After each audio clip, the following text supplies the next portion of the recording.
নমস্কার, আরেকটি নতুন ভিডিওতে আপনাদের স্বাগত। আপনারা থাম্বনেল থেকে তো বুঝতে পারছেন কোথায় যাচ্ছি।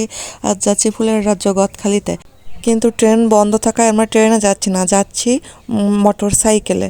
কিন্তু এত দূর তো মোটর সাইকেলে যাওয়া সম্ভব নয়, এই জন্য আমরা চুকনাগড় দিয়ে যাব। চুকনাগড় দিয়ে গেলে খুব সহজেই যাওয়া যাবে। চুকনাগড় থেকে কেশবপুর, কেশবপুর থেকে মনিরামপুর, তারপর ঝিকরগাছা। আমি আমার বর খুব সকালে ঘুম থেকে উঠে গেছিলাম, প্রায় 6টার দিকে। তারপর গুছিয়ে টুছিয়ে 8টার দিক আমরা বাড়ি থেকে বেরিয়ে গেছি। আমাদের বাড়ি শাহপুর, রংপুর। সেখান থেকে আমরা সর্বপ্রথম চুকনাগড় গেছিলাম। এই চুকনাগড়ের বাস স্ট্যান্ড, এখান থেকে আপনি হাইওয়ে নিয়ে কেশবপুর যাবেন।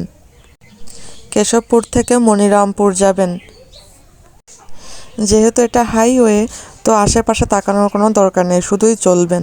কারো কাছে জিজ্ঞাসা করারও প্রয়োজন নেই খুব বেশি একটা।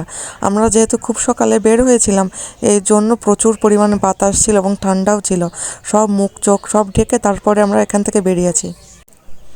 কেশবপুর পার করার পরে মনিরামপুরের একেবারে শেষ মাথায় একটা পেট্রোল পাম্প আছে। এখান থেকে আমরা তেল ভরেছিলাম এবং এখান থেকেই ঝিকরগাছা যেতে হবে। মনিরামপুর থেকে ঝিকরগাছা আপনার 13 কিলো পার করার পরে আপনার গদখালি 6 কিলো। ঝিকরগাছা পার করার পরে আমরা আবার মেন হাইওয়েতে উঠে গেছি। এই হাইওয়ে পার করার পরে গদখালি বাজার। রাস্তার চারপাশে যে গাছগুলো আছে এগুলো সব শিশু ফুল গাছ।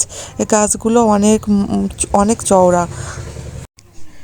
ঝিকরগাছা থেকে 6 কিলো পার করার পর আমরা চলে গেছিলাম ফুলের রাজ্য গদখালিতে।